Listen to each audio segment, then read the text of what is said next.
Bom, agora faltando então 10 minutos para as 3 horas da tarde, já estamos de volta aqui com o Conexão Futura.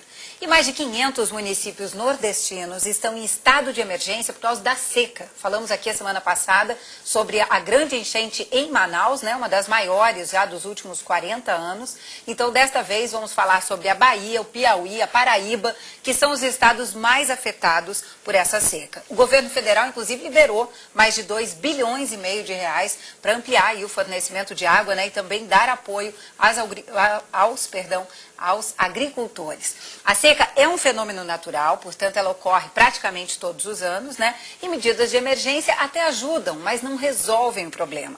Essa é a posição de grande parte das entidades que trabalham então com a agricultura familiar no Nordeste. E a gente vai conversar agora direto de Patos, na Paraíba, com o Joaquim Neto, que é coordenador geral da organização não governamental SOS Sertão. Tudo bem, Joaquim? Tudo bem, Lígia. Como vai? Boa tarde, obrigada por ter aceito o nosso convite. Eu queria saber de você aí, qual é a situação da Paraíba hoje? A Paraíba hoje tem mais de 120 municípios em situação de emergência e as medidas emergenciais estão começando a chegar agora, né? É bom que se lembre que a seca, de fato, ela está começando agora. Então, acho que daqui para lá as coisas vão piorar cada vez mais.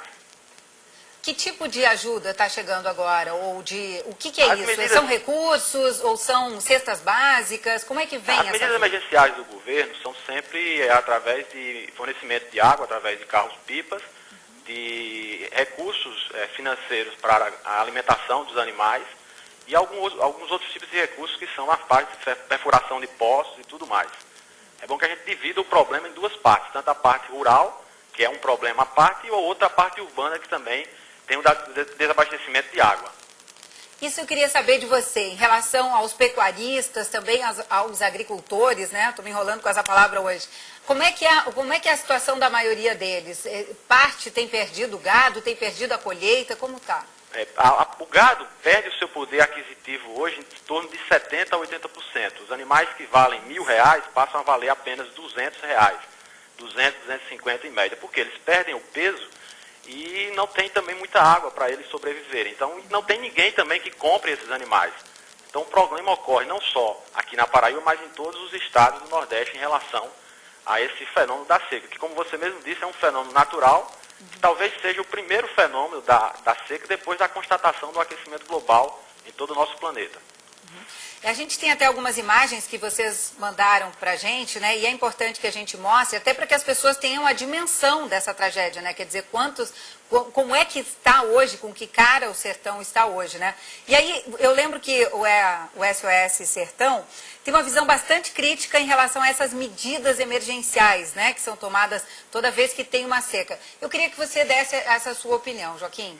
Pois é, as medidas emergenciais elas são bem-vindas, até porque nessa época a água pode vir de qualquer lugar do Brasil, porque de fato está precisando de água. Agora, o que a gente imagina, o que a gente defende é que essas políticas sejam de fato permanentes. É preciso constatar que a maioria das cidades que ocorrem esses problemas, eles nunca se acabam. De uma hora para outra vem novamente e o governo impõe a sua política de emergência, mas as medidas têm que ser permanentes. A gente defende, por exemplo, a criação de uma disciplina de convivência com o semiárido que seja estabelecida nas escolas de ensino fundamental e médio, para que os alunos e as crianças, os jovens, possam aprender a conviver com essas condições climáticas e limitações climáticas da nossa região.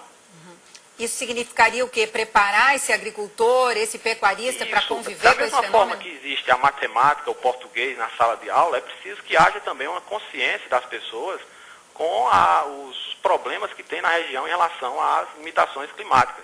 Então, isso seria para preparar justamente as futuras gerações, até porque essas gerações de agora não tiveram acesso às políticas de educação no passado em função das políticas de oligarcas que existiam no Nordeste, através de todo mundo conhece, todo mundo estudou isso na escola, que é a indústria da seca.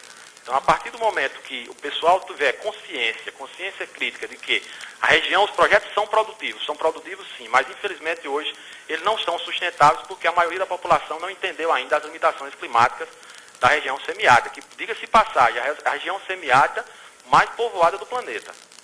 Agora, Joaquim, vocês como ANG também já procuraram Secretaria de Educação, já tentaram fazer alguma parceria para fazer com que esse projeto vá para frente mesmo, que as escolas passem a ensinar sobre esse convívio? Deve ser, Lízia, uma decisão de Estado e não de governo.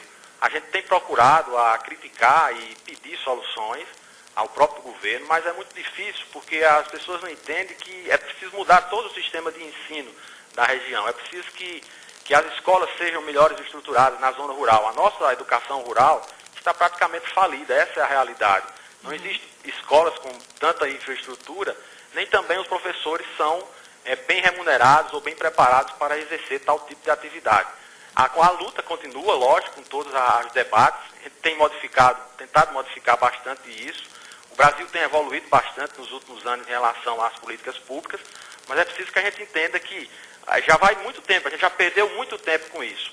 E o principal exemplo disso, que nos dá a certeza de que é possível resolver a situação, é a própria vegetação da Caatinga.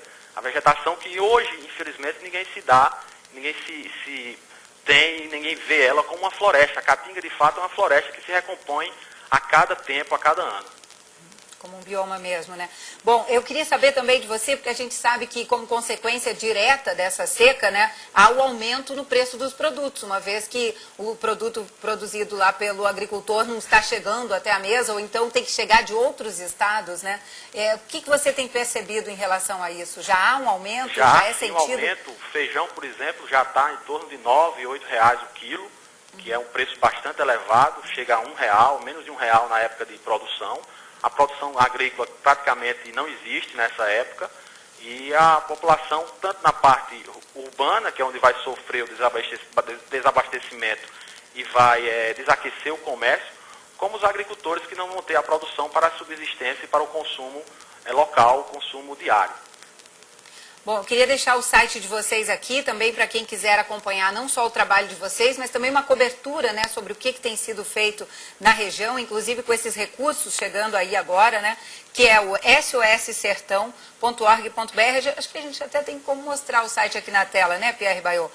Aqui, conheça o SOS Sertão, faça parte, né, também conhecendo um pouco a Caatinga, um pouco sobre tráfico de animais silvestres, né, e até a denúncia que você pode fazer aqui nesse link, denuncie o tráfico, e também uma galeria de fotos aqui para que as pessoas possam acompanhar mais de perto e saber e trabalhar sobre esses biomas, né, e esses ecossistemas também nas escolas, né, pelo país afora. Joaquim Neto... O grande foco é justamente na educação. Se a gente conseguir tornar as nossas crianças, os nossos jovens, conscientes de que nós vivemos uma região que é produtiva, diga-se de passagem, é bom que se registre isso. Algumas propriedades, não são todas, mas algumas propriedades mostram produtividade porque tem projetos de alta sustentabilidade. Se a gente conseguir fazer o máximo de propriedades, de pessoas que tenham condições de aplicar novas tecnologias, a gente vai conseguir melhorar e não vai ter tanta situação de emergência. Lógico que vai existir porque nós estamos lutando contra um fenômeno natural. Mas logo, logo, acho que a gente vai conseguir. Acho que não está nada perdido. A situação é crítica, é desafiadora, mas o povo nordestino tem sempre conquistado os seus espaços. O Nordeste é uma das regiões, mesmo com tantos problemas que mais cresce no Nordeste, certamente nós vamos sair desse processo mais fortalecidos ainda.